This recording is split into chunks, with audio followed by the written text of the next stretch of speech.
In a quiet Nigerian village lived a woman of beauty and strength. Her name was Oluchi. She was known for her resilience and her unwavering determination to build a better life, despite the challenges around her. But Oluchi's life took a dramatic turn the moment she became a mother. Her son, Emeka, was the center of her world, born out of a harrowing labor that nearly claimed her life. He became her everything, but love, when unchecked, can sometimes turn into something far darker. What began as a mother's tender affection for her son spiraled into an obsession. Except this time, it wasn't the mother, it was the son who couldn't let go. Don't forget to subscribe as we dive into this chilling tale of Oluchi, her son Emeka, and the husband who failed to see the storm brewing within his family. It is a story of love, loss, and obsession. Oluchi married Obinna when she was just 23. He was a tall, strong man who charmed her with his laughter and dreams of a bright future. But life had different plans for them. Obinna struggled to keep a stable job, moving from one poorly paying gig to another. Oluchi, though frustrated, stood by him, believing that their love would weather the storm. 2 years into the marriage, Oluchi still hadn't conceived. In their village, childlessness was a stigma that bore a heavy weight. The whisper started, "What's wrong with Oluchi? Maybe the gods are punishing her." Each comment stung, and Oluchi prayed fervently for a child. When she finally conceived at 25, the joy was overwhelming. Obinna was ecstatic, promising to be a better husband and father. But that joy was short-lived. Oluchi's pregnancy was fraught with complications. Her body, frail from years of hardship, struggled to sustain the life growing within. The village midwife visited frequently, her face lined with worry. "Oluchi," she warned one day, "your labor will be difficult. You must prepare for anything." On a humid July night, her water broke. The labor was brutal. Oluchi screamed as wave after wave of pain tore through her. The midwife and neighbors did their best to help, but the baby wouldn't come. Obinna, unable to bear the sight of his wife's agony, stood outside, pacing in frustration. By the second night, the midwife feared Oluchi might not make it. The women in the hut prayed, and just as dawn broke, a healthy wailing baby boy was born. He was named Emeka. Oluchi, however, was barely conscious. She had lost so much blood that she hovered between life and death for 2 days. Obinna, torn between relief and guilt, stayed by her side, muttering prayers under his breath. When Oluchi finally opened her eyes and held Emeka, tears streamed down her face. "Chukwuemeka Nwam, you are my miracle," she whispered. "I will never let you go." Obinna, though happy, couldn't shake the guilt of his helplessness during her labor. Over time, this guilt turned into emotional distance. He threw himself into work, leaving Oluchi and Emeka to navigate their lives together. Emeka grew up as Oluchi's shadow. Her near-death experience had created an unbreakable bond. She poured all her love into him, compensating for Obinna's absence. Obinna's work as a trader kept him away for weeks at a time. When he returned, he found Oluchi and Emeka inseparable. Emeka followed his mother everywhere, to the market, the farm, and even the bathroom. Oluchi found his dependence endearing, brushing off Obinna's concerns. "Oluchi, you are spoiling that boy," Obinna said one evening after returning from a trip. "He's just a child," Oluchi replied, dismissing him. But Obinna noticed other things too. Emeka would sit between them during meals, glaring at his father if he spoke too much to his mother. At night, he would insist on sleeping in their room, claiming he was scared of the dark. Obinna tried to intervene, but Oluchi defended her son fiercely. "He is only 9, Obinna, let him be." The tension in their marriage grew. Obinna began staying away longer, avoiding confrontations. Oluchi, unaware of the storm brewing in Emeka's mind, continued to nurture their bond.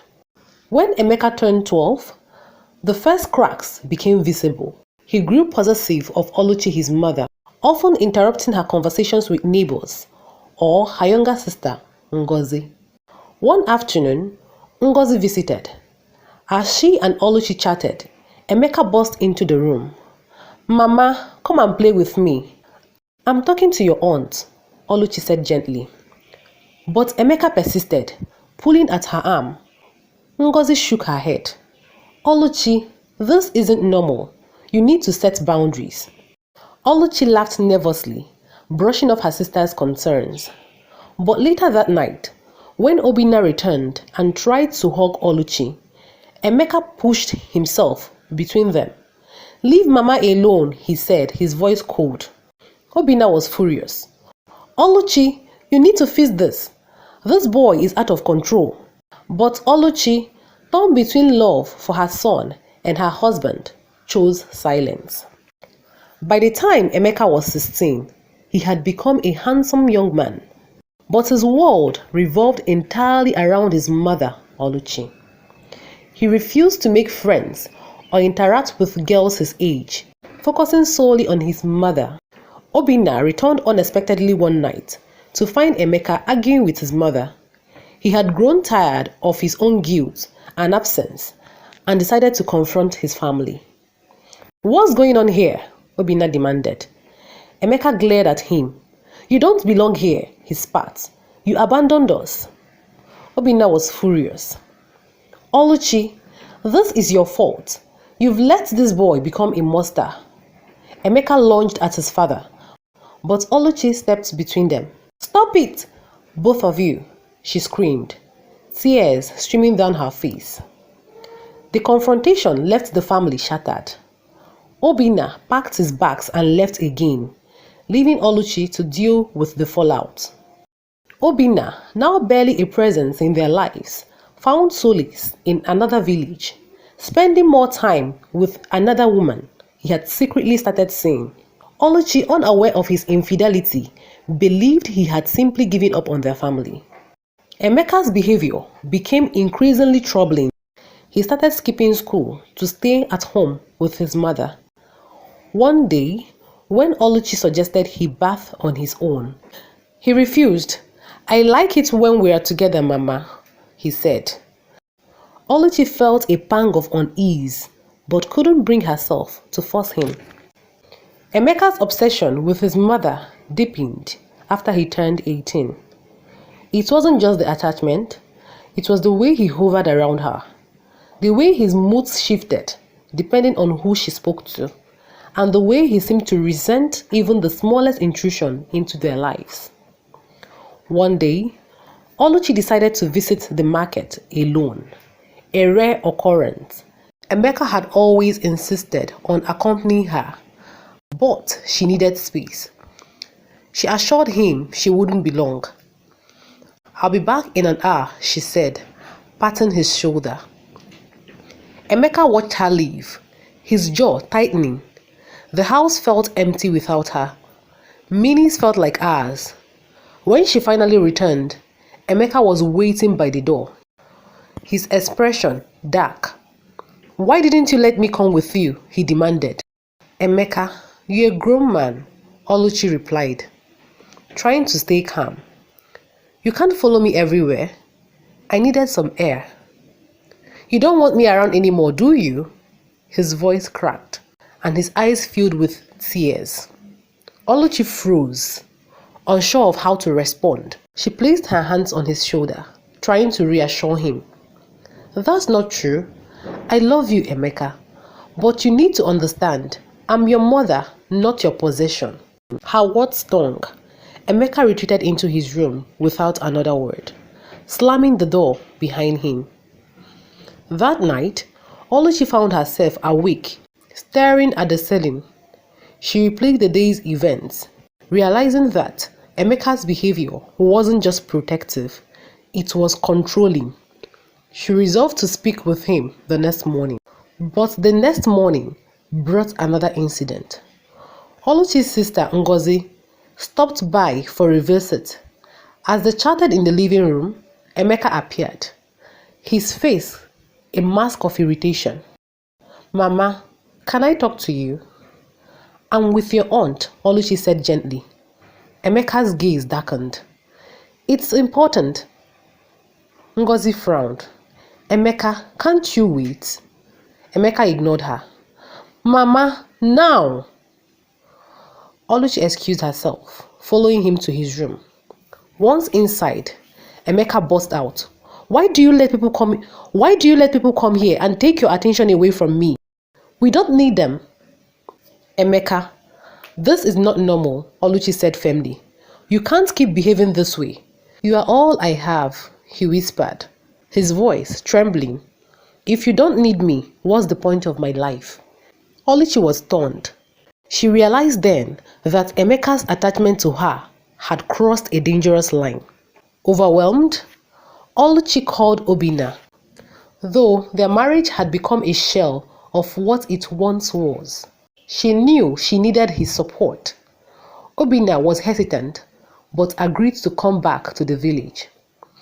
When he arrived, he was shocked by how much Emeka had changed. The boy who used to cling to his mother has grown into a man consumed by obsession. "We need to do something, Oluchi," Obinna said after observing Emeka for a day. "This is beyond us." "What do you mean?" "Therapy," Obinna replied. "We need to take him to see someone who can help him. He is sick, Oluchi." Oluchi hesitated. Therapy was unheard of in their village and carried a stigma. But Obinna was resolute. A week later, they convinced Emeka to attend a session with a counselor in a nearby town. The counselor, Dr. Kemi, was a kind, patient woman who immediately noticed Emeka's hostility towards his father. "Emeka, why do you feel so protective of your mother?" Dr. Kemi asked during his first session. "She is the only one who has ever been there for me," Emeka replied, glaring at Obinna. "He left us." Obinna clenched his fists, but said nothing. Dr. Kemi nodded. "And how does that make you feel?" Emeka hesitated. "Angry, scared. I don't want to lose her." The sessions continued over weeks. Emeka opened up about his fear of abandonment and his belief that his mother was the only person who truly cared for him. But progress was slow. While Emeka began to understand his feelings, he struggled to let go of his attachment to his mother. One evening, after a particularly difficult session, Obinna sat with Oluchi. "We need to talk," he said. Oluchi nodded. "What's it?" "We've tried therapy. It's working, but it's not enough. Chukwuemeka needs more. He needs to live his own life, away from us. Maybe we should send him to stay with my cousin in Lagos." Oluchi was horrified. "You want to send him away?" "It's the only way he will learn independence," Obinna argued. Oluchi refused at first, but as the days passed, she realized Obinna was right. Emeka's world revolved around her, and as long as he stayed in the village, that wouldn't change. When they broke the news to Emeka, he reacted violently. "You are sending me away after everything?" "Chukwuemeka, it is for your own good," Oluchi said, tears streaming down her face. "I won't go," he shouted, storming out of the house.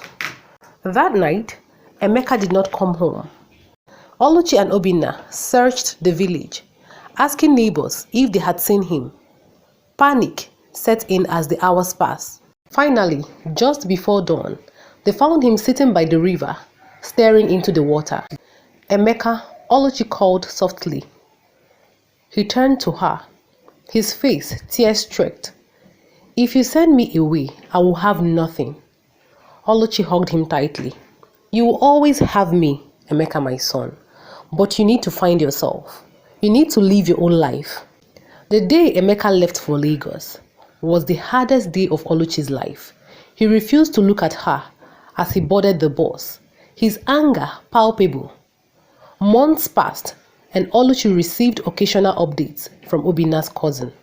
Emeka struggled to adjust at first, but eventually began to thrive. He found a job and started making friends. But Oluchi's heart ached for her son. She wrote him letters, but his replies were brief and distant.